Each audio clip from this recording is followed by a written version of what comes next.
감사합니다. 우리 옆에 분들에게 주님의 이름으로 사랑합니다. 함께 하겠습니다. 네, 주님의 이름으로 사랑합니다. 오늘 말씀은 우리가 함께 살펴본 다윗의 이야기 계속해서 진행을 합니다. 언제나 다윗은 모범적인 사람이었죠. 그리고 하나님의 사람의 모델이었는데 하나님을 경외하고 하나님이 자신에게 맡겨주신 백성들을 굉장히 잘 다스렸죠. 그리고 외적으로 이스라엘을 위협하는 모든 대적들을 가차없이 물리쳤던 멋진 왕이었습니다. 지난주 우리가 함께 살펴본 말씀은 다윗이 그 요나단의 아들 무비보셋을 거둬주었을 때 그 다윗의 행동을 통해 멸망당할 수밖에 없는 한 집안이 다시 살아나는 장면을 보게 됐습니다. 다윗이 자기가 가진 힘을 잘 사용할 때, 선용할 때 어떻게 되는지 보게 되었는데, 오늘은 그 반대의 경우를 보려고 합니다. 우리가 흔히들 말하듯이 가장 성공의 시기가 가장 위기의 시기라고 하는데, 다윗이 가장 큰 힘을 가지고 있었을 때 그 힘을 자신을 위해 사용하면 어떻게 되는지 보여주는 장면입니다. 다윗도 완벽하지 않았던 그저 한 인간에 불과하다는 것을 오늘 말씀을 통해 알 수 있습니다. 우리 성경을 읽어가면서 성경 얘기가 조금 기니까 쭉 설명을 해드리겠습니다. 사무엘하 11장 1절 우리 함께 읽어보겠습니다. 시작. 그 해가 돌아와 왕들이 출전할 때가 되매 다윗이 요압과 그에게 있는 부하들과 온 이스라엘의 군대를 보내니 그들이 암몬 자손을 멸하고 라빠를 에워쌌고 다윗은 예루살렘에 그대로 있더라. 자, 다윗이 외부를 다 장악을 이제 정벌을 했는데 암몬이 다윗의 말을 듣지 않고 아버지가 죽고 암몬의 왕이 바뀌었습니다. 그러면서 이제 분쟁이 생겼는데 여기 말씀 다시 한번 보여주세요. 말씀 보여주시면 이제 그 해가 돌아와 왕들이 출전할 때가 되었다 그러는데 보통 이스라엘에서 봄에 왕들이 출전을 했다고 합니다. 근데 이 전쟁할 때를 성경은 이렇게 말합니다. 왕들이 출전할 때, 왕의 사명이라는 거죠. 왕들이 출전할 때가 되었는데 다윗이 요압과 그에게 있는 부하들과 온 이스라엘 군대를 전쟁터로 보냈어요. 암몬 자손을 멸하고 라빠가 암몬의 수도였는데 보낸 거예요. 왕들이 출전할 때가 됐는데 다윗은 가지 않은 거예요. 다윗은 예루살렘에 그대로 있었습니다. 이번에 항상 다윗을 보면 다윗이 전쟁터에 앞장서서 나갔습니다. 그런데 이번에는 다윗은 출전하지 않았어요. 다윗은 아마 굉장히 군사적으로 엄청난 성공을 이룬 후였기 때문에 아마 자신이 나가지 않아도 이길 수 있을 거라는 확신이 있었을 거예요. 그래서 까칠하고 조금 거칠지만 일 잘하는 군대 장관 요압을 그냥 보냅니다. 너가 가도 이길 수 있을 거야 라고 생각하고 보냅니다. 그런데 다윗이 당연히 왕이 나가야 될, 전투에 나가야 될 자리에 나가지 않은 순간 문제가 생깁니다. 하나님의 사람이 자신이 하나님께 받은 사명의 자리를 쉬었을 때 어떤 일이 생기는지 보겠습니다. 2절 함께 읽어보겠습니다. 2절 읽겠습니다. 시작. 저녁 때에 다윗이 그의 침상에서 일어나 왕궁 옥상에서 거닐다가 그곳에서 보니 한 여인이 목욕을 하는데 심히 아름다워 보이는지라. 말씀 계속 보여주세요.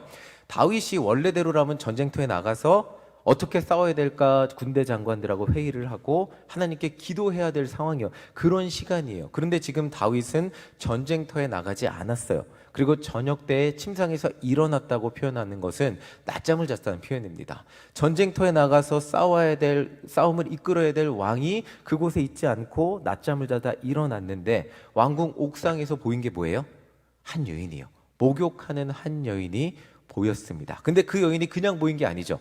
심히 아름다워 보였습니다. 자, 물론 다윗이 지금까지 너무나 바쁘고 힘들게 살아왔잖아요. 그 이해합니다. 그리고 왕이 되기 전까지 얼마나 고생했습니까? 그렇기 때문에 엄청난 성공을 이루었기 때문에 이런 여유를 누려도 사실은 그러도 된다고 저는 생각이 되었습니다. 뭐라고 할 수 있는 사람도 없었겠죠.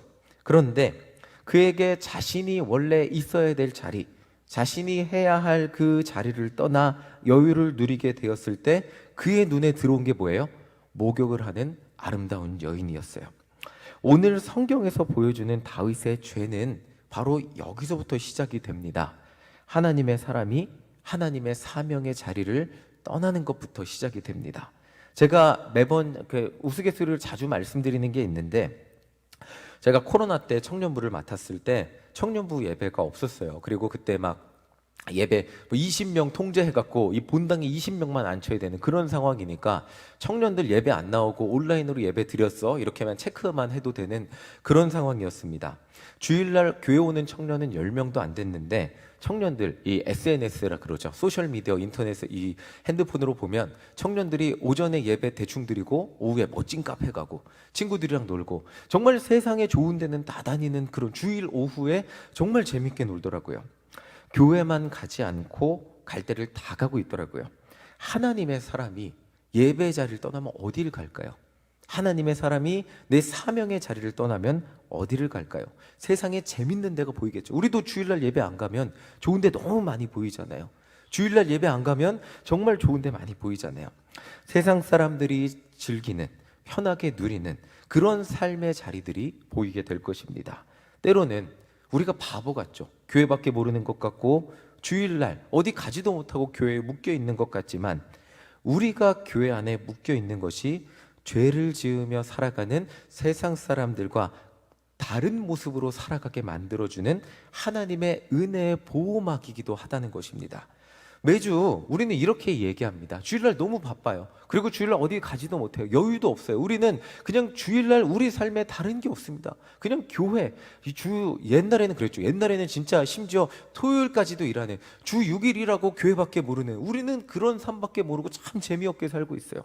그렇게 말하는 성도님들이 계실 수 있겠지만, 우리에게 만약 주일날 여유가 생긴다면 우리는 무엇을 하실 것 같습니까? 더 거룩해지시고 더 하나님과 가까워지실 것 같습니까? 아니면 하나님과 멀어지실 것 같습니까? 어떤 선택을 하실 것 같으세요? 저는 하나님과 멀어질 것 같아요. 목사인데도.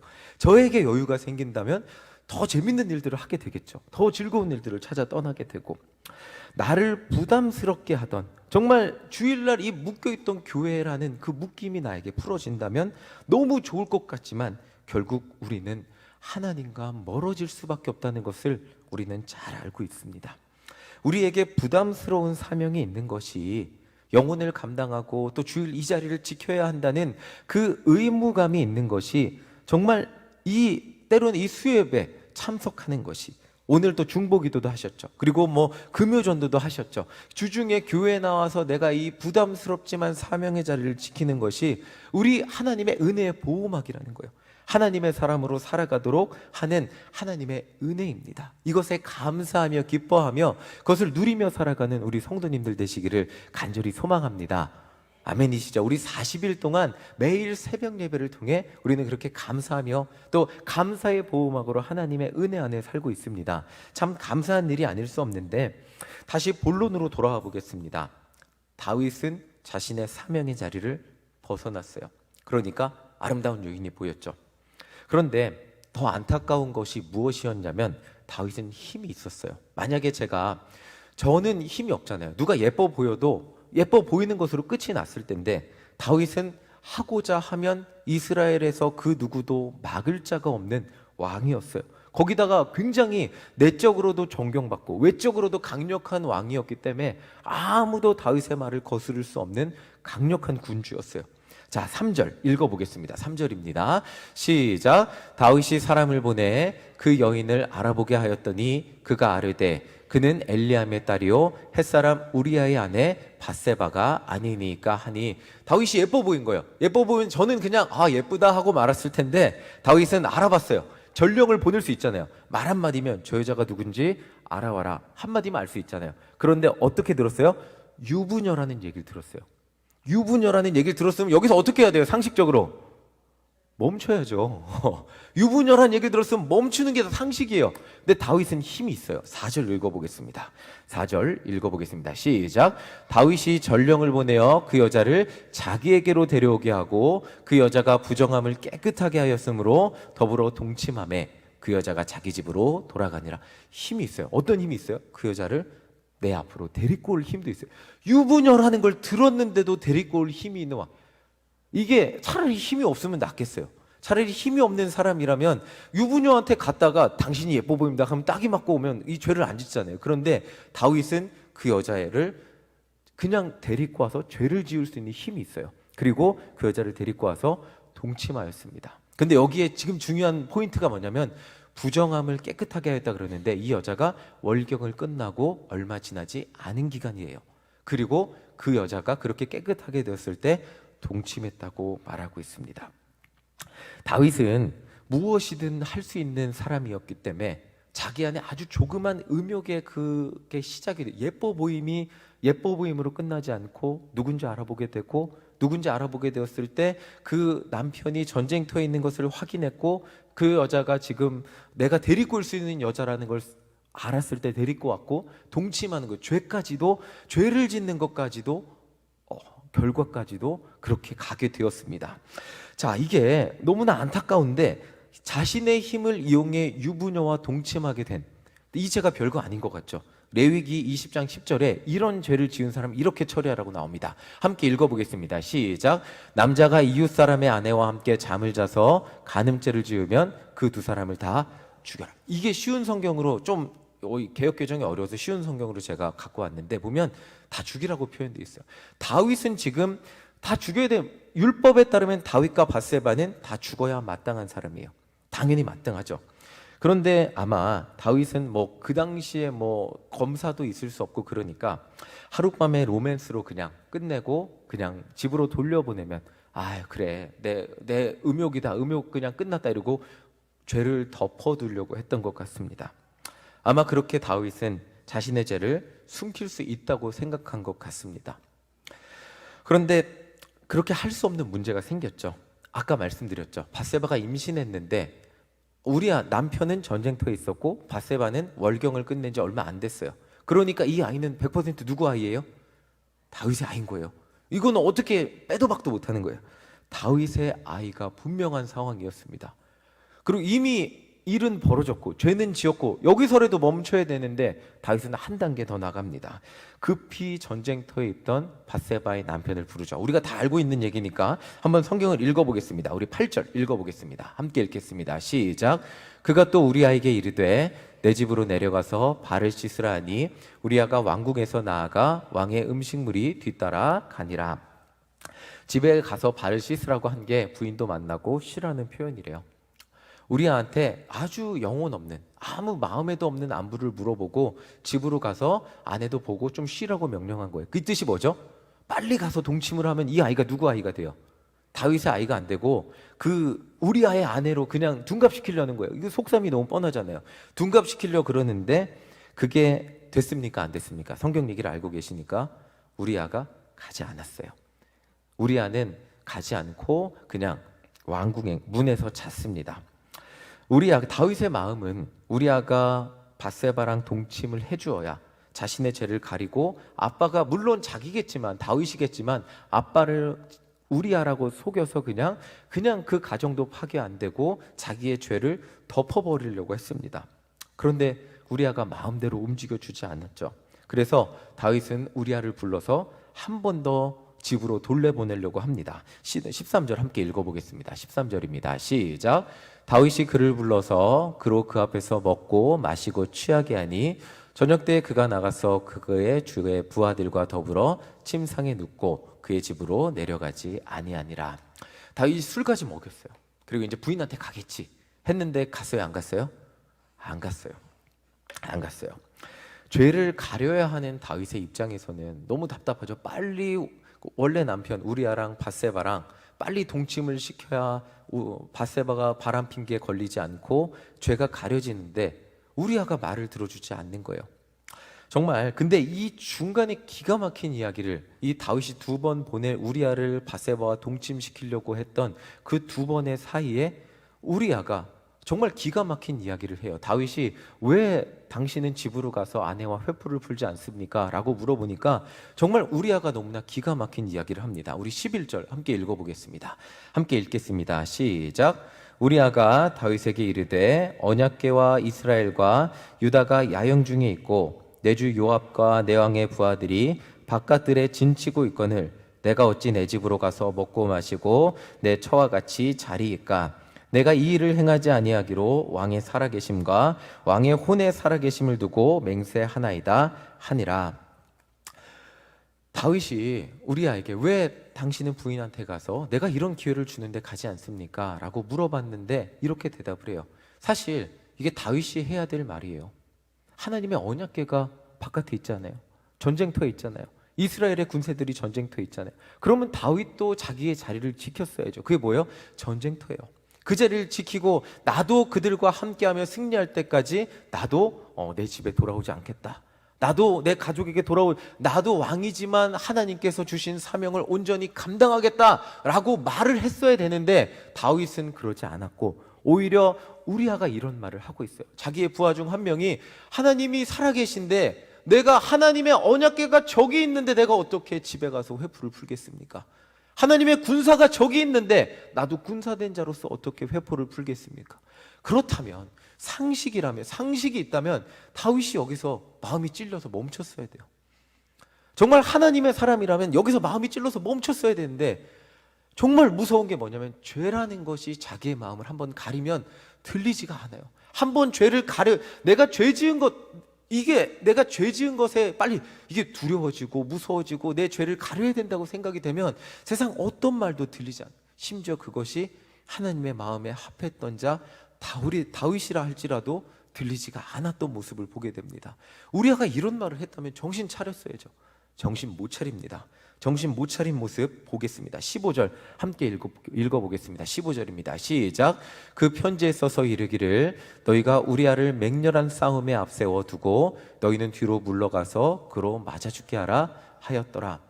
우리아가 아무리 우리아를 집에 보내서 밧세바와 동침을 시키려고 해도 안 하니까 다윗이 작전을 바꿔요. 우리아한테 편지를 써주는데 요압에게 전달하라 그러거든요. 군대 장관한테. 근데 이 편지에 뭐가 적혀 있냐면 우리아가 전달한 편지에 우리아를 죽이라는 내용이 적혀 있어요. 그러니까 우리아는 내가 나를 죽이라는 편지를 군대 장관한테 보내고 있는 거예요. 근데 이걸 시킨 사람이 누구예요? 다윗이에요. 그러니까 다윗이 너무나 잔인한 게 지금 우리아를 죽이려고 생각하면서 우리아를 죽이라는 편지를 요압에게 전달하라고 시키는 거예요. 이게 너무 무섭잖아요. 이게 우리가 알던 다윗이 아니잖아요. 이 사람이 죄에 한번 눈이 가리워지고 귀가 막아지니까 이렇게까지 사람이 무서워질 수 있다는 생각을 해보게 됩니다. 정말 지금까지 제가 몇 번에 걸쳐서 다윗 설교를 했지만 제가 알던 다윗이 아닌 것 같습니다. 하나님의 사람이라는 다윗이 어떻게 우리아에게 우리아를 죽이라는 편지를 전달을 시키는지 정말 이게 사람이라는 존재가 한번 그 마음이 죄에 물들게 되고 죄를 가려야겠다는 생각을 하게 되면 이렇게까지 악해질 수 있구나라는 장면을 보게 됩니다. 그리고 정말 일 잘하는 군대 장관 요압은 다윗의 명령을 너무나 잘 수행하죠. 우리아에게서 우리아를 죽이라는 편지를 받은 요압은 너무나 잘 그 명령을 수행합니다. 17절 함께 읽어보겠습니다. 17절 읽겠습니다. 시작. 그 성 사람들이 나와서 요압과 더불어 싸울 때 다윗의 부하 중 몇 사람이 엎드려지고 햇사람 우리아도 죽으니라. 죽었어요. 그런데 이 앞에 보세요. 우리아만 죽이지 않았어요. 누가 죽었어요? 다윗의 부하 중 몇 사람이 죽었어요. 우리아 죽이려고 죽인 거예요. 다윗의 입장입니다. 생각해 보겠습니다. 밧세바가 임신했잖아요. 그렇죠? 임신했다면 이미 안 순간에 조금 시간이 지난 시간이잖아요. 그러면 빨리 우리아를 죽여야 돼요. 그래야 애도의 시간이 지나고 밧세바를 거두어서 그 다음에 동침해서 사람들에게 내가 내 아이요라고 말할 수 있는 시간을 버는 거예요. 조금만 늦어지면 임신 7개월에 어떻게 아기를 낳지? 임신 6개월에 어떻게 아기를 낳지? 이런 상황이 되니까 빨리 우리아를 죽게 만들어야 되는 거예요. 근데 이 우리아를 죽이기 위해서 다윗의 부하들, 영문도 모르는 죄 없는 다윗의 부하들이 같이 죽었습니다. 제가 다윗 설교를 하면서 다윗이 왕이 될 만한 그릇이었다고 설명을 드릴 때 그때 제가 말씀드렸던 한 가지 그릇의 어떤 이유는 다윗은 어떤 상황이 와도 하나님께서 자기에게 다스리라고 했던 이스라엘 백성들에게 칼을 들이밀지 않고 건드리지 않았다는 그런 이야기들을 말씀드렸습니다. 그런데 지금 다윗은 자기의 죄를 가리기 위해서 죄 없는 자기 백성이 죽게 만들었습니다. 우리아도 죽었고 우리아만이 아니잖아요. 그 전투에 참가했던 우리아의 동료들도 같이 죽게 됐어요. 정말 이게 너무너무나 무서운 죄의 결과입니다. 이것이 다윗이 처음에 아주 작은 마음, 밧세바를 보고 품었던 음욕의 결과입니다. 처음 시작은 작은 쉼이었죠. 사실은 이 쉼부터 시작됐죠. 이제 나도 조금 쉬고 싶고 이런 마음이 얼마든지 있을 수 있잖아요. 아주 작은 쉼이었는데, 그런데 그 쉼이 예쁜 여자를 보게 만들었고, 그 예쁜 여자에게 호기심을 품게 만들었고, 그리고 그 호기심이 그 여자가 누군지 알아보게 만들었고, 그리고 그 여자를 데리고 오게 만들었고, 데리고 오니까 눈앞에서 그냥 보낼 수 없었고 동침하게 만들었고, 동침하니까 아이가 생겼고, 아이가 생기니까 그 아이가 어떻게든 우리 아이로 만들어야 됐고, 근데 그렇게 안 해주니까 어떻게든 우리 아이를 빨리 죽여서 내 아이로 만들어야 되는 이 모든 과정 가운데 엄청난 죄가, 다윗이 감당할 수 없는 죄가 눈덩이처럼 커졌다는 것입니다. 그림 한번 보여주세요. 죄라는 것의 속성은 마치 이와 같다는 것입니다. 처음에 아주 작은 것 같죠. 저렇게 아주 작은 눈덩이와 아주 작은 이 눈 같은데, 눈 뭉치였는데 내리고 오다 보니까 어느새 내 죄를 가리기 위해 나도 감당할 수 없는 죄가 되어, 스스로 어떻게 할 수 없는 죄가 되어 저렇게 커다랗게 돼버린 죄라는 것이 돼버렸다는 것입니다. 어떻게 보면 다윗 왕도 인간으로서 레위기에 죽여야 된다고 나오니까 그냥 최선을 다한 그 자기의 최선은 죄를 숨기는 것이었을 수 있습니다. 이렇게 겉으로 볼 때 다윗은 자신의 죄를, 어쨌든 겉으로 보겠습니다. 겉으로 보면 자신의 죄를 가리는 데 성공했어요. 우리아 죽었어요. 누가 증언합니까? 이제 요압이 능숙하게 일을 잘 처리했어요. 자, 요압은 능력자예요. 잘 처리해요. 전쟁터에 죽은 군사들은 열심히 싸우다가 순직한 나라의 영웅이 됐죠. 그리고 다윗과 바람을 피고 임신한 여인 밧세바는 남편이 없어졌잖아요. 그러니까 이제 애도 기간 끝나면 다윗이 아무 문제 없이 왕궁으로 데리고 올 수 있었습니다. 자, 27절 읽어보겠습니다. 27절 읽겠습니다. 시작. 그 장례를 마침에 다윗이 사람을 보내 그를 왕궁으로 데려오니 그가 그의 아내가 되어 그에게 아들을 낳으니라. 다윗이 행한 그 일이 여호와 보시기에 악하였더라. 밧세바를 왕궁으로 데리고 왔어요. 이스라엘 백성들에게 이제 다윗이 얼마나 이미지가 좋아질 수 있냐면, 이스라엘 백성들에게 다윗은 하나님과 이스라엘 백성들에게, 이스라엘 군사들에게 충성하다가 죽은 우리아라는 그 죽은 아내, 그러니까 남편의 아내, 군인의 아내를 거두어서 자신의 부인으로 만든, 정말 과부를, 굉장히 이제 앞으로 삶이 막막해진 과부를 거두어서 자신의 아내로 만든 정말 멋진 왕으로서 자기의 죄마저도 정말 멋진 왕으로, 선행으로 둔갑시킬 수 있는 그런 왕이 되었습니다. 겉으로 보기에는 모든 것이 문제없이 다윗은 더 좋은 사람으로 포장될 수 있었어요. 다윗은 너무나 안타깝죠. 어떻게 보면 죄를 지을 수 있는 힘도 있고, 더 무서운 것은 죄를 가릴 수 있는 힘도 있었어요. 그리고 자기 죄를 포장할 수 있는 힘도 있었어요. 너무나 안타깝죠. 죄를 가리는 것도 부족해서 자신이 지은 죄를 이용해 더 좋은 사람처럼 보일 수 있는 그런 능력도 있는 사람이었어요. 그리고 그렇게 가정을 파괴하고 죄 없는 사람들을 죽게 했어도 자신은 아무 일도 없었던 것처럼 남의 여인을 자기 아내로 만들고 잘 살 수 있는 그런 사람이었어요. 아무리 하나님의 사람이었다 할지라도 한 사람이 죄를 지을 때 한 사람에게 힘이 있다는 것이 얼마나 무서운 것인지 오늘 우리에게 말해주고 있습니다. 그리고 그 죄는, 인간적으로 볼 때 다윗이 지은 죄는 그냥 덮어지는 것 같이 보일 수 있어요. 힘이 있다면 죄를 짓고 다 덮고, 그냥 불쌍한 사람은 그냥 희생양이고, 다윗은 힘이 있으니까 자기 죄 다 덮고 잘 살 수 있는 것 같이 그런 착각을 하게 만들기도 합니다. 이것이 우리가 흔히 느끼는 세상에서의 불공평이잖아요.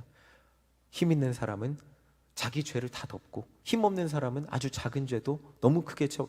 이게 우리가 세상에서 느끼는 불공평인데, 27절 사무엘하 11장 27절은 그렇게 끝나지 않아요. 우리 마지막 이 사무엘하 11장 27절 우리 빨간색만 읽어보겠습니다. 시작. 다윗이 행한 그 일이 여호와 보시기에 악하였더라. 다윗이 행한 그 일이 여호와 보시기에 악하였다고 말하면서 사무엘하는 끝나고 있습니다. 다윗이 세상 모든 사람을 속였다고 생각할 수 있어요. 세상 모든 사람 앞에서 자신의 죄를 가렸다고 생각할 수 있어요. 그런데 하나님은 모든 것을 보고 계셨어요. 다윗의 이 모든 행동들이 하나님 보시기에 악했음을 알려주며 사무엘하 11장 끝이 나고 12장에서 다윗이 회개하는 모습을 보여줍니다. 오늘 말씀을 정리하며 우리는 두 가지를 기억해야 할 것입니다. 첫 번째는 내 사명의 자리를 벗어난다는 것, 그때 죄의 유혹이 우리를 찾아온다는 것입니다. 두 번째는 세상에 완벽하게 숨길 수 있는 영원한 비밀 같은 죄는 존재하지 않는다는 것입니다.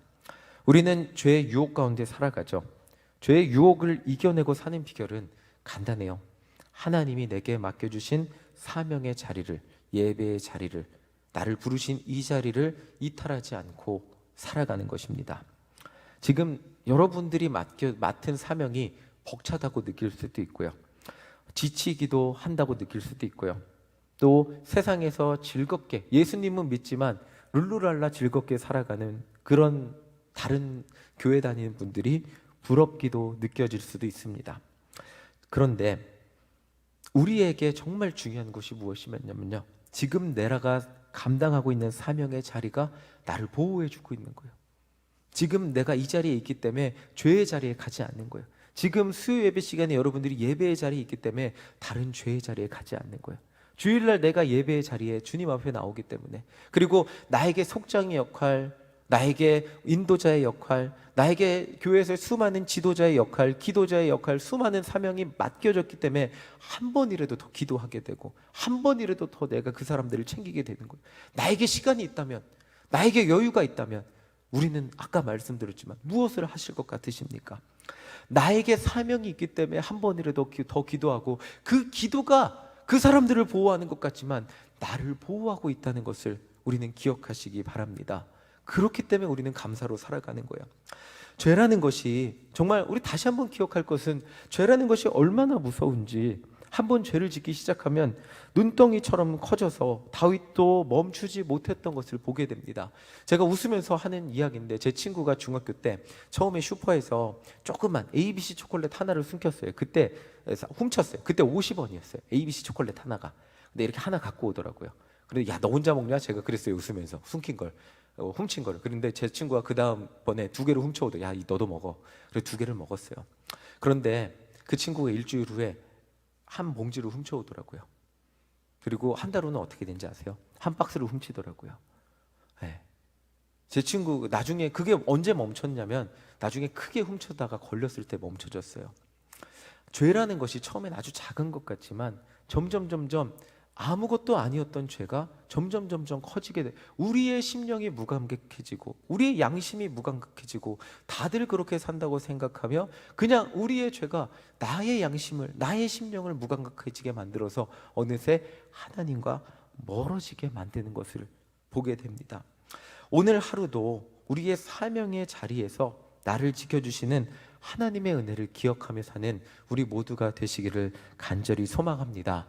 또한 정말 다윗이, 오늘 말씀에서 가장 안타까운 것은 다윗이 멈출 수 있는 기회가 있었고 회개할 수 있는 기회가 있었음에도 불구하고 듣지 못했어요.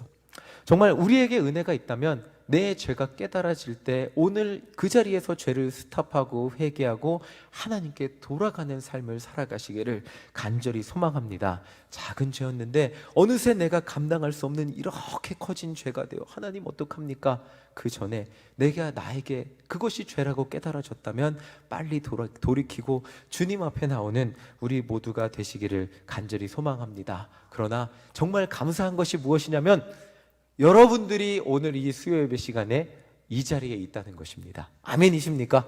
하나님은 여러분들을 이 예배의 자리로 부르셨고 이 수요 예배 시간 다른 짓 하지 않게 만드시고 하나님 말씀 듣게 하셨습니다. 너무 좋지 않으세요? 아멘. 하나님께서 나를 부르신 그 중보기도의 자리, 새벽 예배의 자리, 속장, 인도자, 장로님, 목사, 우리의 자리를 감사로 지키는 우리 모두가 되시기를 간절히 소망합니다. 그 자리가 나를 지켜주고 그 사명이 나를 지켜주고 그 사명이 나를 하나님의 자녀로 주님 앞에 천국 가는 그날까지 온전한 하나님의 백성으로 인도해 주실 줄 믿습니다. 그 자리 가운데 그것들을 감당하며 나를 통하여 구원받은 수많은 백성들과 함께 주님 앞에 함께 천국으로 나아가는 우리 모두가 되시기를 간절히 소망합니다. 아멘. 이 시간 함께 찬양하겠습니다. 십자가 그 사랑 멀리 떠나서. 주님, 너무 늦은 것 같지만 또 여전히 나는